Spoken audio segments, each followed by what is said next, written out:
noite. Que a paz do Senhor possa estar com todos nós. Que a tua luz, Divino Mestre Jesus, possa sempre nos iluminar e nos dando condições de sermos melhor hoje do que fomos ontem. E dessa forma, então, vamos elevar o nosso pensamento a um grande Mestre amado, tá? Para agradecer esse momento. Fechamos nossos olhos e lembramos a figura do nosso Mestre e amigo Jesus, que disse: quando andais cansado e sobrecarregado, vinde a mim, que eu vos aliviarei. E nesse momento de tanta dificuldade, nós vamos a ti, Jesus, pedir o teu amparo, a tua proteção, que nos dê o colo necessário para atravessar esse momento de pandemia que estamos vivendo na Terra. Ampara, Mestre amado. Também pedimos a ti, Mestre, que nos dê o caminho, a luz, para seguirmos nessa caminhada evolutiva. Dessa forma, te agradecemos por tudo o que temos recebido e pedimos licença para dar por iniciado essas atividades dessa noite na seara de Allan Kardec. Muita paz, muita luz, que assim seja. Estando em comunhão com o nosso Mestre e amigo Jesus, é tão bom, é tão gratificante, né? A gente saber. E claro, com essas falanges de espíritos luminares também que nos orientam, que nos iluminam em todas as tarefas. Só temos a agradecer essa oportunidade para vir aqui tecer comentários sobre o capítulo 1 do Evangelho segundo o Espiritismo, tá? Que não vim destruir a lei. Codificado por Kardec, essa doutrina, né? Nós sabemos que o Evangelho é o terceiro livro da obra da codificação. E nós estamos aqui hoje falando um pouquinho, né, dessa obra, desse capítulo. E para começar a tecer algum comentário sobre essa obra, sobre esse capítulo, nós temos que voltar um pouquinho às 3 revelações, porque o capítulo se resume nisso, claro que tem mais as instruções dos espíritos, né? E a questão da ciência também, mas eu acho que aí vai ser mais complicadinho a gente chegar até lá. Mas vamos tentar pelo menos fazer esse comentário, essas reflexões sobre as 3 revelações. A primeira revelação, então, nós sabemos que foi de Moisés, né? Ou Moisés que trouxe, né, de Deus, ou a primeira revelação de Deus aos homens através de Moisés, tá? Que trouxe os 10 mandamentos. Que todos nós sabemos já, e se não soubermos, temos a obrigação de ir lá, pegar o nosso evangelho e dar uma lida, tá?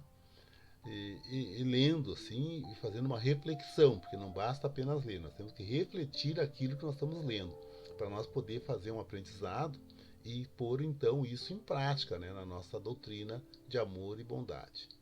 Agradecendo sempre ao nosso bondoso Deus, né, por essa oportunidade de estarmos aqui. Então nós vamos ver lá que Moisés trouxe os 10 mandamentos, mas ele também trouxe uma lei religiosa, ele trouxe uma lei civil, ele trouxe uma lei de higiene, de que tinha que se fazer na higiene. Então, Moisés, assim, ele foi um grande legislador daquela época. Eu gosto sempre de salientar o período, né? No mínimo 1400 anos antes de Jesus. Então, e aí, de lá para cá, depois Moisés desencarnou e tivemos então os profetas que continuaram, né, seguindo a legislação de Moisés, aprimorando, modificando, enfim, acrescentando, mas a essência da lei de Moisés permaneceu. Então, os profetas fizeram isso. Então, e aí esses profetas todos trabalharam essa lei, tanto é que na época de Jesus ainda se tinha aquela mania, né, de lavar as mãos, né, de tinha que lavar as mãos. Hoje até é uma coisa interessante, mas na época de Jesus se tinha que lavar as mãos, aquela coisa toda, que era um ritual lá da época de Moisés, que tinha que se trazer. E Jesus, então, quando veio, né, aí já vamos passando então agora para a segunda revelação, que é de Jesus Cristo, né, ele veio falando que não vinha destruir a lei. E aí nós podemos já logo linkar que esse não destruir a lei, que lei era essa? A lei de Moisés. Tá? Então Jesus nasceu num estado, né, judeu, lógico, ele era judeu também, e sob a égide da lei de Moisés. Tá? Só que, na verdade, Jesus teve o precursor dele, que era João Batista. Então é bom que a gente sempre lembre disso. Então João Batista veio dizendo, né, que viria o Messias, né, que viria alguém que faria muito mais do que ele. Então, aí quando Jesus chega, ele diz: eu não vim destruir a lei, e sim cumpri-la. E isso deixou muito intrigado, porque o pessoal achava que Jesus vinha para mudar toda a lei de Moisés. Só que ele pensou assim, que na lei de Moisés nós tinha a informação que o Deus, né, que é o mesmo Deus de todo o tempo, mas esse Deus era punitivo, era um Deus vingativo, era um Deus feroz, era um Deus cobrador, era um Deus que punia. Tá? Esse era o Deus que Moisés anunciava e que veio sendo anunciado para todos sempre. Eu falei ali em João Batista exatamente por causa disso, porque nós vimos que Elias, né, que na época, num dos profetas lá da época de Moisés, né, antes de Cristo, ele tinha feito uma aposta lá com os falsos profetas, e como eles não tiveram sucesso nas suas intenções, eles foram decapitados, né? Vários deles foram decapitados. E João Batista depois veio com o precursor de Cristo, né? E é interessante que nós temos que saber que Cristo disse que para os que nascidos de mulher, João Batista era o maior de todos, né? Tá? Então, tal a envergadura desse espírito, né? Mas mesmo assim não passou aqui na face terrena sem também perder a cabeça, né? Naquela célebre encontro lá festivo daquele povo da época. Então ali se cumpriu a lei, né? A lei de causa e efeito, né? Plantação e colheita. Isso para João Batista. E para nós já é um exemplo. Que nós fizer de errado aqui, nós vamos ter que em algum momento prestar conta, tá?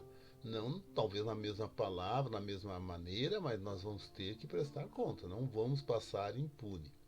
Tá? Então Jesus veio e disse assim: eu não vim aqui para descumprir a lei, mas sim para cumpri-la, né? Fazê-la cumprir. Só que ele foi mostrando um Deus diferente. O mesmo Deus, mas o Deus que Jesus apresentava era um Deus de amor, um Deus de bondade, um Deus de extrema bondade, extrema justiça, um Deus que não castiga. Então parecia que estava meio diferente essa lei de Moisés. E aí ele disse mais, né? Mestre, o que eu preciso para estar no reino dos céus? Amai a Deus sobre todas as coisas e o próximo como a si mesmo. Eis toda a lei e os profetas. Toda a lei e os profetas. E aí eles ficaram meio... Ué, então ele mudou a lei. Não, ele não mudou, ele simplesmente simplificou. Ele disse, olha, se nós conseguíssemos amar a Deus, será que nós íamos matar alguém?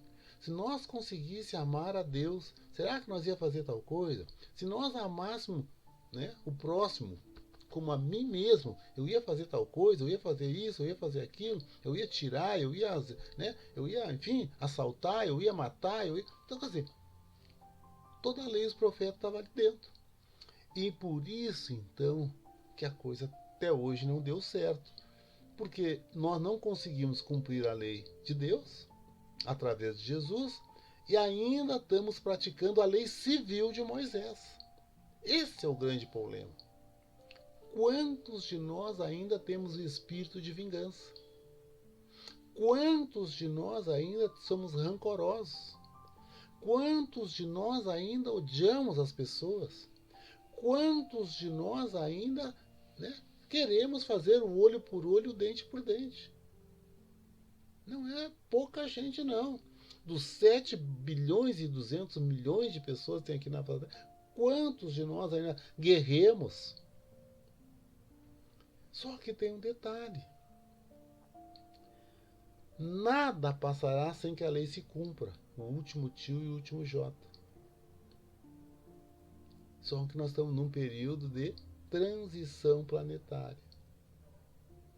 E aí que vem o grande problema. Quem vai seguir nessa transição planetária? quem quer seguir nessa transição planetária.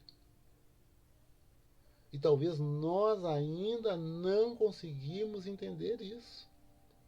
Se nós quisermos avançar para um mundo de regeneração, nós temos que seguir a lei de Jesus. A lei de Deus através de Jesus. E aí nós ficamos a pensar, mas eu não tenho ainda condições. Porque nós temos dentro de nós uma das coisas piores, que é o orgulho. Que vem a sua prima, seu primo, como queiram dizer, que é o egoísmo. E aí já aí vem demanda o ciúme, daí demanda a inveja. E tantas outras mazelas que ainda estão presentes no nosso caminhar evolutivo, que não conseguimos nos livrar. Como então queremos chegar a um mundo de regeneração? Como queremos alçar voo para mundos mais tranquilos, mais felizes, se ainda não conseguimos nos vencilhar das leis de Moisés, de quase 3.400, 3.500 anos atrás, que é muito presente no nosso cotidiano, e nem conseguimos, às vezes, cumprir a lei de Moisés, porque o não matar está tão presente na nossa vida hoje, como há 3.400 anos atrás. Embora a proibição, nós continuamos matando,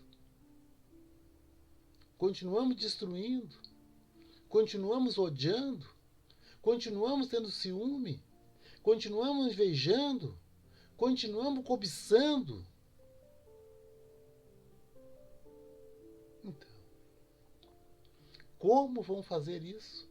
Nós somos espíritas. Nós estudamos a doutrina espírita. E pior de tudo, a gente sabe que já não pode mais fazer isso. E continuamos fazendo. Continuamos ainda achando que estamos legal. Eu vou rodar a baiana. Bateu, levou. Pode ficar certo que vai ter a volta, viu? Pode ficar certo que tem a volta. Esse linguajar nosso. E aí já ouvimos Jesus, que é todo amor, todo gratidão. Se alguém pedir a túnica, dê também o casaco. Bater numa face, dê a outra. Antes de deixar tua oferenda, vá reconciliar-te com teu irmão. Mestre, quantas vezes eu devo perdoar o meu irmão que peca contra mim? Até 7 vezes, mestre. Em verdade vos digo, meu filho, não até 7 vezes, mas 70 vezes 7 vezes. Mulher, onde estão aqueles que te condenaram? Não sei, mestre, foram embora. Vá e não peques mais. Ele deixou muitos ensinamentos para nós. Mas não só deixou, como mostrou. Ele foi decar essa moeda. De quem a esfinge que está aqui desse lado? Mestre, é de César. Dai a César o que é de César e a Deus o que é de Deus. Não acumuleis tesouro na terra, porque a ferrugem, a traça consome, acumulei tesouro no céu. Ele nos ensinou tudo isso e nós ainda hoje continuamos nessa coisa de apego aos bens materiais. Então a lei de Jesus ainda não conseguimos cumprir. E ainda temos dificuldade imensa de cumprir a de Moisés, principalmente a parte religiosa. E temos uma facilidade de cumprir a parte civil. Vejam só a contradição que nos é. Mas muitos espíritas dizem, não, eu não voltarei mais para o mundo de prova e expiação. Essa é a última passagem minha nesse mundo. Lê do engano. Mas falamos agora um pouquinho, né, da nossa doutrina espírita, que é a terceira revelação. Aí veio Kardec, codificando então o livro dos Espíritos, o livro dos Médiuns e depois o Evangelho. E aí eu já entro de cara dizendo como Kardec viu tudo isso. Também a doutrina espírita não veio destruir a lei de Jesus. Ela é o cristianismo redivivo. ela veio a miúde fazer com que toda a lei de Jesus, lá daquela época, de 2000 e tantos anos atrás, seja presente neste momento nas nossas relações. Só que ele disse mais, Kardec. Porque já estava previsto, né, que nós teríamos essa terceira revelação. Já estava previsto. Então, Kardec vai e diz: fora da caridade não há salvação. Opa, já está dizendo coisa diferente agora. Amar o próximo, amar a Deus, tudo isso estava mantido. Mas tinha mais uma: fora da caridade não há salvação. Então, se nós fizermos a caridade, nós vamos dar passos largos para ir para o mundo de regeneração. Mas aí as pessoas pensam assim: mas o que é a caridade? Será que eu estou fazendo a caridade? Será que eu estou praticando a caridade? Aí vem Chico, vem Divaldo, vem tantos outros aí para complementar esse estudo de Kardec. E aí diz assim, lá no Livro dos Espíritos, né? Qual a caridade praticada ou ensinada por Jesus? E nós ficamos a pensar: e agora? E realmente aí ficou difícil. A benevolência, a indulgência e o perdão das ofensas. E aí nós vamos começar pelo perdão, que é o mais fácil. Qual de nós consegue perdoar? No momento de hoje. Qual de nós? Qual a dificuldade, o grau de dificuldade que nós temos para perdoar? Então, meus irmãos, a gente fica vendo que é muito complicado para nós. Muito embora Jesus tenha ensinado que nós devemos perdoar não só 7 vezes, 70 vezes 7. Mas nós temos uma dificuldade muito grande. E quando a gente fala para o espírita, ele diz: tu fala porque não foi contigo. O espírita é assim, ele é meio agressivo às vezes. É muito fácil falar, mas quero ver fazer na prática, tu passasse pelo que eu passei. Jesus, ele não disse é isso ou aquilo.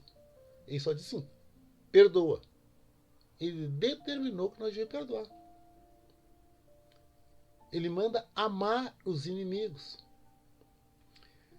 É bom que a gente, até quando fala em amar os inimigos, é algo assim interessante nesse ensinamento de Jesus, que nós espíritas usamos também na codificação por Kardec. Porque para os judeus, os amigos deles eram aqueles que estavam lá, os judeus que cumpriam a lei de Moisés. Quem não fosse judeu, que fosse lá samaritano, que fosse de outra crença, de outro povo, enfim, que não fosse judeu, eles eram inimigos. Eles eram considerados inimigos deles. Então, por isso que Jesus mandou amar os inimigos. Porque Jesus era judeu, vivia na época dos judeus, então ele dizia: vocês têm que amar os inimigos de vocês. E aí que ele fez aquela parábola do bom samaritano. E aí ele pega o doutor da lei ali, porque ele diz assim: quem desse foi realmente, né, o amigo? Quem desse que fez a caridade? Quem desse que era o bondoso? Foi samaritano, que era então inimigo para os judeus daquela época. Então a gente fica vendo assim que nós ainda temos dificuldade muito de praticar o perdão. Mas aí eu digo assim: por que será? É porque nós não aprendemos a lição? Ou porque ainda temos muito orgulho dentro de nós? E eu acredito que seja pelo orgulho. Porque o outro errou. Mas nós espíritas sabemos que estamos aqui já por algumas vezes, que essa não é a primeira e nem será a última vez que estamos aqui encarnados. E o que nós fizemos lá no passado? Será que essa pessoinha que agora está nos fazendo alguma coisinha que nós temos que perdoar e não queremos, nós não demos causa em vida passada e que ela está nos oportunizando o resgate, perdoando? Porque a gente sabe que nada é por acaso. Nada é por acaso. Tem a lei de causa e efeito. Plantação e colheita. Se nós não plantar nessa vida, não temos como colher. E se nós estamos colhendo alguma coisa que está nos machucando, e se não foi dessa vida, porque nós plantamos em vidas passadas. Que se planta coisa boa, se planta coisa ruim. É por isso que ele diz: ninguém vai colher figo em espinheiro. Parábola da figueira. Então nós temos que pensar isso. Se nós quisermos realmente seguir essa lei que não foi destruída por Jesus, que é a lei de Moisés, e nem foi destruída pelo Espiritismo, que é a lei de Jesus, continua bem clara dentro de nós, amai a Deus sobre todas as coisas e o próximo como a si mesmo. Essa é toda a lei dos profetas, fazer isso estará salvo, como eles pediu, né? Perguntaram a Jesus. Nós temos que fazer alguma coisa. Então, por isso que nós estamos aqui hoje fazendo esse estudo. E aí, então, Kardec veio e pediu: fora da caridade não há salvação.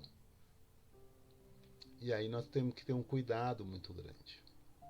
Porque muitos irmãos espíritas pensam que a caridade é assim: aquela roupa velha, aquela gola já está toda puída, aqui já está sem botão, a camisa, se tu botar, ela já se rasga nas costas porque está tão antiga. Aí as pessoas põem numa sacolinha e levam para casa espírita. E pensam que é caridade. Lamentavelmente. Aquele sapato que já soltou a sola, sabe? Já assim descolou. Aí a pessoa leva para casa espírita. Porque para ela não serve mais. Vocês estão entendendo? Não é caridade, não. Tá? Isso aí vai botar no lixo. Alguns, quando levam para casa espírita, tiram os botão. Ah, não, que eu posso precisar numa outra roupa, eu vou tirar esse botão. Aquele casaquinho que a traça já pegou, que a gente guardou tanto tempo lá e agora está todo furadinho, leva para casa espírita, para doar para os pobres. Isso não é caridade, viu? Não é. E quando eu levo lá, que a gente diz: tem que levar 1 quilinho, traz o quilo, a campanha do quilo. E aí o espírita Luiz Carlos, né, tá aqui falando com você: eu vou levar 1 quilo de sal. Aí eu vou lá no mercado e vejo aquilo que é mais barato ainda, a R$ 1,79. Vou levar 10 quilos de sal. Certa feita, quando eu fiz um curso nessa área, lá no Recife, eles disseram isso: o sal não precisa trazer, não. O sal está fora da lista. Porque quer que não tem R$ 2 para comprar 1 quilo de sal que dura um mundaréu de tempo. Mas nós vamos ver que às vezes em várias sacolas espíritas está carregadinha de sal. Nós chegamos a dar 2 sacolas por semana, por mês, nós damos 2 quilos de sal para a família. Uma coisa que a família vai comer sal. Ninguém come sal. Até porque hoje o salitro não faz bem para nossa saúde. Mas nós gostamos de dar sal, porque é barato. Agora quando falam em dar feijão, dar o café, dar o arroz, aí isso vem pouco. Então nós temos que ver o que é caridade realmente. O que está ao nosso alcance? Será que podemos dar realmente ou será que não podemos dar? Então esse fora da caridade não há salvação, nós temos que ver que tipo de caridade nós estamos fazendo. É aquela que a mão esquerda está vendo? Nós damos com a direita, mas a esquerda está vendo? E aí ficamos lá de olho para ver se a diretora lá do DAPS, lá não sei da onde, botou meu nome na lista lá, como eu trouxe 2 sacolas econômicas do Zafre, ou lá do Rissul, ou lá do Assum, que eu dei 3 caixas de leite. Tem que aparecer meu nome lá. Será que é essa a caridade que nós queremos fazer? Ou é aquela caridade verdadeira, que a mão esquerda não sabe o que faz a direita? Então, isso é a caridade material que nós estamos fazendo. Caridade mais fácil. Se nós compramos ou doamos algum valor monetário, é porque nós tínhamos. Mas nós temos que ver a caridade moral. E essa é complicada. E essa é que vai nos levar para o mundo de regeneração. Benevolência, indulgência e o perdão, que também é caridade. Então vamos perdoar aquele irmão. E vamos aproveitar essa oportunidade agora até de ligar, depois da palestra, para aquelas pessoas que nós temos algum desafeto. Incentivado por esse momento. E dizer para esse irmão, desculpe, me perdoa. Sei lá se eu fiz alguma coisa de errado. Eu talvez fui um pouco grosseiro com você. Benevolência. Por que eu tenho que saber da vida dos outros? Indulgência com as imperfeições alheias. Ninguém de nós é perfeito. Nenhum de nós que estamos aqui nesse momento somos perfeitos. Todos nós temos mazelas. Uns mais, outros menos. Um numa área, outro noutra, mas nós temos mazela. Se nós queremos que as pessoas sejam indulgentes conosco, vamos ser indulgentes com essas pessoas. Se nós queremos que as pessoas tenham benevolência para conosco, nós vamos ser benevolentes com elas. E se nós queremos e desejamos o perdão de nosso irmão, vamos também perdoar. É isso que a doutrina está ensinando. E essa é a verdadeira caridade. A caridade com Jesus. Como Jesus ensinou. Só que nós às vezes temos dificuldade. Então por isso que a lei não pode ser destruída. E Jesus não veio destruir a lei. Ele veio para cumpri-la da melhor maneira possível. E nós sabemos que ninguém sairá aqui da terra sem que o último J e o último tio se cumpra da lei. Então nós só vamos sair para um mundo melhor quando toda a lei individualmente for cumprida por nós, que é a lei do amor. E aí nós temos que perguntar, nós já estamos preparados para tentar pelo menos cumprir a lei do amor? Porque se nós temos apego aos bens materiais, nós não vamos ter a lei do amor ainda. Se nós ainda cobiçamos os bens materiais, quantos de nós, às vezes, temos coisas que não necessitamos, mas não passamos adiante? E eu vou dizer para vocês, se a gente fosse uma comissão da Casa Espírita, Grupo Espírita Allan Kardec, na casa de cada um dos membros que fazem parte dos sócios, né, da casa, e nós chegasse lá e começasse a conversar com eles, dá licença, deixa eu dar uma olhadinha aqui no teu guarda-roupa, na tua cômoda, no teu bidê, né? Ou naquela caixinha que está embaixo da cama que bota os calçados. Irmão, esse calçado aqui, não, isso eu não uso mais. E essa gavetinha aqui, é as minhas meias. Mas irmão, tu tem aqui 40 pares de meia, não, é que alguns eu nem uso mais mesmo, pode até tirar. A gente passaria vergonha. Essa é a grande verdade. Nós ia conseguir muita roupa para doar. Quanta coisa nós estragamos às vezes na nossa casa. Quanto produto nós compramos que vence dentro dos nossos armários. E a gente não doou. A gente botou fora no lixo. Por que será que a gente faz assim? Será que a gente não gosta dos ensinamentos de Jesus? Ou ainda nós não somos tão elevados, né? Não temos ainda toda a cultura necessária, material e espiritual e moral, para realmente fazer cumprir essa lei. É nesse sentido que a gente vê que a lei não vai mudar realmente, mas nós vamos mudar o nosso entendimento conforme a nossa evolução espiritual. E é por isso que a gente está aqui hoje fazendo essa reflexão, estudando um pouquinho das leis de Deus, para que nós possamos avançar e começamos a nos desprender desses bens materiais e praticar a lei do amor. Porque a reforma desse novo mundo só vai acontecer quando começar por mim.